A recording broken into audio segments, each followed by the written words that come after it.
Hi there, Coach Sage Candace, sagerunning.com here with another running form video. Today we're going to talk about improvements that I made using a device sensor called the LUMO Run sensor, but also just cover some basics that we haven't covered in our other running form videos. My girlfriend and co-founder sagerunning.com, Sandy Nightpaver, has a lot of running form videos on YouTube as well that I'll link to at the end of this video. But basically what we want to talk about is developing efficiency so that you could run faster over longer distances, but also to reduce your risk of injury so you can enjoy the sport more, not have to deal with those overuse injuries, because running is a very demanding sport.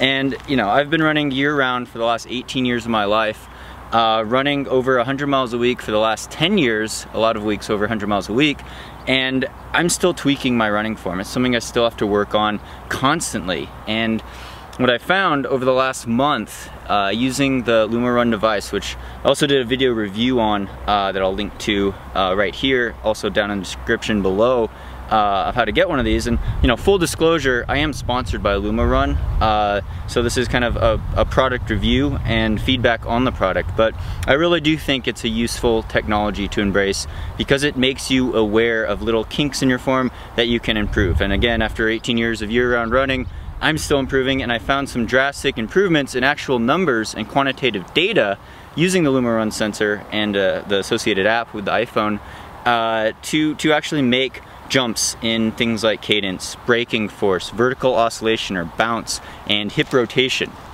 And so I just wanted to talk about those improvements a little bit today. So the first metric, cadence, which we've outlined in previous videos, is real essential. And you know, there's a lot of devices, Garmin's, a lot of pods that measure things like cadence. LUMO Run takes it another step, doing braking force, twisting, rotation, and all these other metrics. But with the cadence numbers, I've always struggled basically in the past to try to get over 170 steps per minute. I'm usually like 168 steps per minute. And this is on easy runs, relaxed runs, but you know, if you're racing 5K to the marathon or ultra marathon, you usually want to be around 180 steps a minute. That's a real ideal efficiency for a lot of people. And I've always struggled to do that, even, you know, just going out at 7-minute mile pace.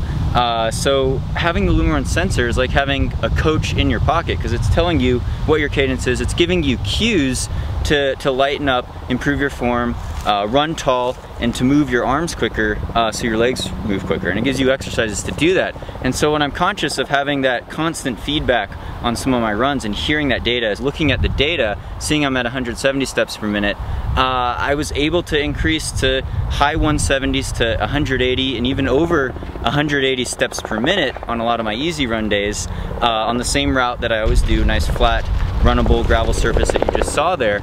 And I'm able to really capitalize on that, and it changes the other metrics like vertical oscillation or bounce to make me more efficient, work less hard at the same pace.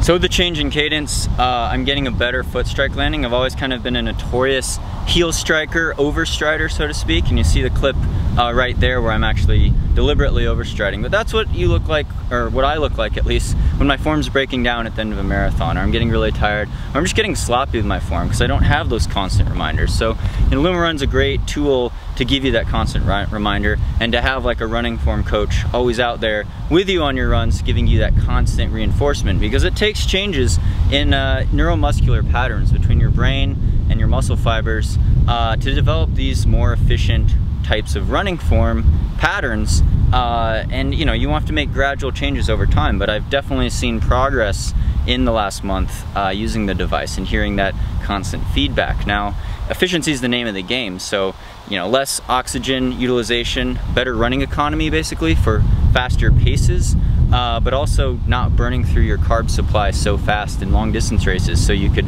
go farther and faster without bonking as early, as well as keeping your lactate threshold, keeping lactate levels low, so you're not tying up and going over your threshold and getting really out of breath at a high heart rate. And it all comes down to the efficiency of movement, which does come down to running form and making sure you're landing under your center of mass, making sure your arms aren't crossing the midsection of your body. You don't want to have wingy elbows, your elbows out like this. And so with rotation, LUMO Run also taps into that because it's talking about your hip rotation and trying to keep a level, even plane this way, so you could keep that forward and backward vertical motion that's most important. So the final thing that made me really aware of my form was the drop metric on LUMO Run, which is how much your hips drop from side to side. So if you're swaying back and forth like this a lot, it's usually not very efficient, and I kind of do that as well. So I've been working on doing some more targeted core exercises that LUMO Run gave me to work on that stabilization in the core, the abdominal area, so that there's less of this side-to-side movement, and I could keep upright and straight with my diaphragm open, getting good leg drive, good hip flexion, and not crumpling over, sitting in the saddle, but also keeping my arms nice and relaxed, nice and in, and being able to swing them back and forth. So that's the real key takeaway that I learned.